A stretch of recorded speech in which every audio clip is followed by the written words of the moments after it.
Chennai super Kings, one of the most favourite teams of the IPL, हमेशा अच्छा perform करती है, हमेशा one of the perennial favourites रहती है, बट पिछला सीजन अच्छा नहीं गया।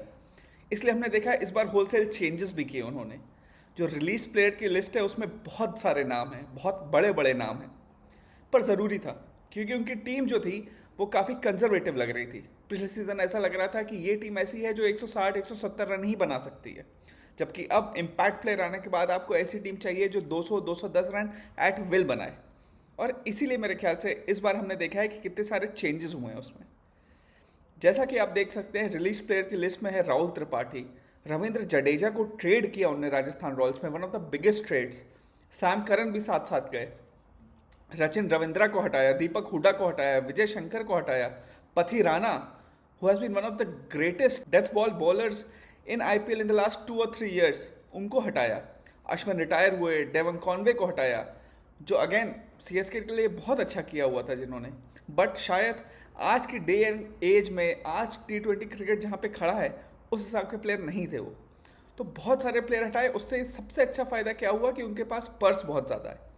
43.4 करोड़ रुपए लेके वो ऑक्शन में उतरेंगे। That's a huge amount. मेरे ख्याल से इतना बड़ा पर्स जब आप लेके उतरते हैं तो you hold all the aces. जो भी बड़े प्लेयर आएंगे, चांसेस है कि चेन्नई सबके लिए बिड करेगा, एंड चांसेस ये भी है कि उन्हें लेके जाएगा।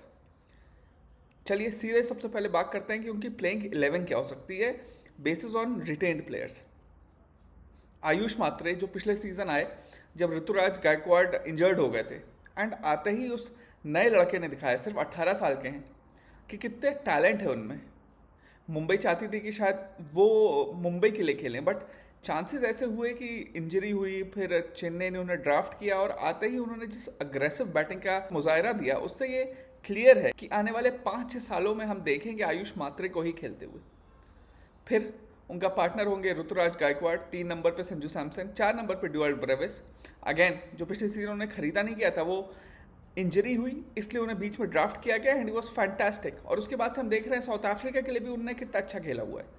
5 नंबर पे शिवम दुबे, जो मेरे ख्याल से पिछले 5 साल में सीएस के लिए सबसे बड़े मैच विनर उभरे हैं, तो उनका होना तो पक्का है। 6 नंबर एक जगह है जो खाली है, उसमें हम आगे आएंगे, बात करेंगे किसे ले सकते हैं। 7 नंबर पे धोनी होंगे। 8 नंबर पे मैंने अभी श्रेयस गोपाल को रखा है, क्योंकि और कोई स्पिनर ऐसा स्टैंड आउट कर नहीं रहा है इस टीम में। 9 पे खलील अहमद, 10 पे नूर अहमद, 11 पे अंशुल कंबोज, और एज एन इम्पैक्ट प्लेयर आप नेथन एलिस को ले सकते हैं। नेथन एलिस को आप 11 पे भी ले सकते हैं, और अंशुल कंबोज को as a substitute, as an impact player आप ला सकते हैं। अब इस लाइनअप में अगर आप देखें, संजू सैमसन के आने से 3 नंबर पे आपको एक बोनाफाइड आईपीएल लेजेंड मिल रहा है। एक ऐसा प्लेयर मिल रहा है जो स्पिन भी अच्छी खेलता है, फास्ट भी अच्छी खेलता है, जो एट विल छक्के मार सकता है। जो पिछली बार शायद जब आप रचिन रविंद्रा के साथ थे, डेवन कॉनवे के साथ थे, तो शायद ऐसे प्लेयर थे जो शायद गैप्स में मारें, बाउंड्रीज में भी 4 मारें, चौका मारने में ज़्यादा बिलीव करते हैं। But Sanju Samson at will ground clear कर सकते हैं, एंड आई थिंक इसीलिए उन्होंने संजू सैमसन को लिया। ऑल्सो मेरे ख्याल से उन्होंने एक्सपेरिमेंट किया, पहले जडेजा को एक सीज़न कैप्टन बनाया, 2 सीज़न से ऋतुराज गायकवाड़ को बनाया, बट अब मुझे लग रहा है कि सीएसके हैव डिसाइडेड कि शायद उन्हें एक ऐसा प्लेयर चाहिए, क्योंकि उन्हें शायद अभी तक वो लीडरशिप नहीं दिखी है। तो शायद उन्होंने संजू सैमसन को इसलिए भी लाया हो कि एक सीज़न वो अंडर धोनी खेलेंगे, और फिर शायद शायद आप देख सकते हैं कि अगले 5-6 सालों के लिए संजू सैमसन सीएसके के कैप्टन हो। It's quite possible. फिर उसके बाद अगर हम देखें, जो एक पोजीशन इनकी अभी भी खाली है वो है 6 नंबर की। वहाँ पे इन्हें एक बैटिंग ऑलराउंडर चाहिए, क्योंकि बैटिंग में डेप्थ होना बहुत ज़रूरी है। Shivam Dube already left hander है, तो यहाँ पे एक राइट हैंडेड ऑप्शन हो, तो वो मेरे ख्याल से इस समय जो सबसे सॉट आफ्टर प्लेयर है वो है कैमरन ग्रीन। क्योंकि कैमरन ग्रीन फास्ट बॉलर हैं, हाइट अच्छी है, पावर बहुत है। 6 नंबर पे आके आराम से 180-190 की स्ट्राइक रेट से बैटिंग कर सकते हैं। बॉलिंग में आपको 2-3 ओवर दे सकते हैं। चेन्नई की पिचों में स्लोअर वगैरह डालेंगे, हाइट अच्छी है, तो अगर हिट द डेक करेंगे तो हो सकता है पेस वेरिएशन से, हाइट वेरिएशन से विकेट्स मिले। उन्हें मारना इतना आसान नहीं होगा, इसलिए मेरे ख्याल से आइडियल प्लेयर हैं कैमरन ग्रीन सीएसके के लिए। और मेरे ख्याल से 43 में से at least 25-26, I won't be surprise कि 30 करोड़ तक के लिए जाती है कैमरन ग्रीन के लिए, क्योंकि बहुत ज़रूरी है ऐसा इन्हें बैट्समैन जो 6 नंबर पे आके टीम को होल्ड करके रखे।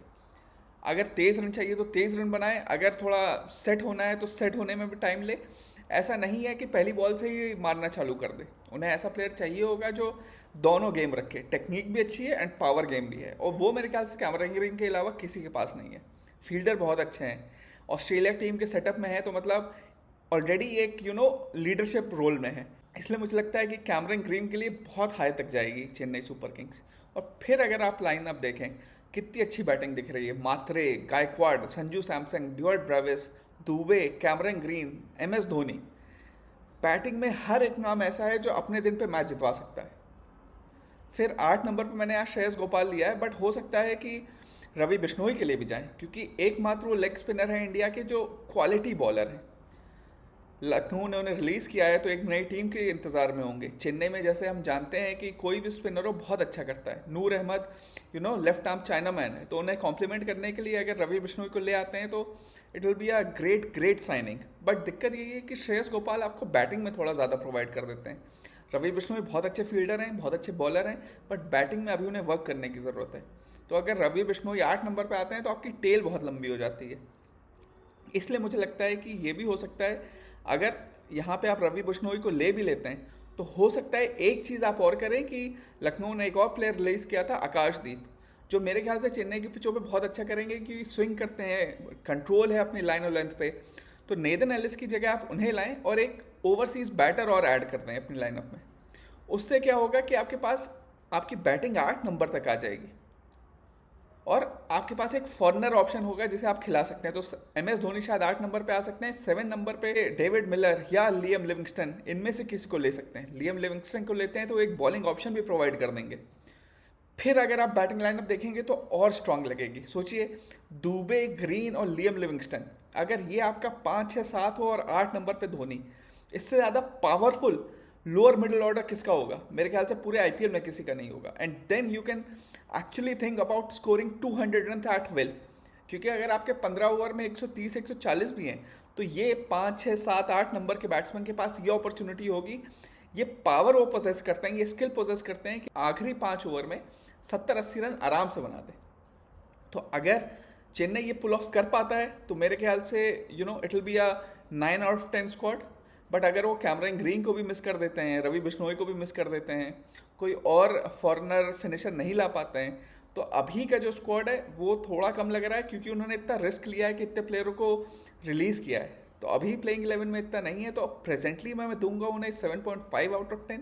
बट अगर जो मैंने बताया है उस सब पे अमल कर पाते हैं, वो सारे टारगेट्स ला पाते हैं, तो this squad has the potential to reach IPL playoffs and perhaps even win it. 9 out of 10, 9.5 out of 10 होने से कोई नहीं रोक सकता है, क्योंकि इतना ज़्यादा पर्स है आपके पास। अगर उसे सही से खर्च किया, ये नहीं सोचा कि भाई थोड़ा कंजर्वेटिव प्लेयर्स लेंगे जैसे चेन्नई पिछले 3-4 साल से लेते हुए आ रही है, थोड़ा फ्लैम्बॉयंट प्लेयर्स की तरफ और जाएगी, तो I think this could be the year for them. But auction अच्छा होना बहुत ज़रूरी है, क्योंकि यही एक टीम है जिन्होंने इतने होलसेल चेंजेस किए हैं। तो जब टीम इतना रिस्क लेती है, इतने होलसेल चेंजेस करती है, तो ऑक्शन अच्छा होना बहुत ज़रूरी है। आप लोग भी बताइए, आप लोग क्या लगता है कौन से ऐसे प्लेयर्स हैं जो चेन्नई टारगेट करेगी? And please do comment, like and subscribe. Thanks a lot.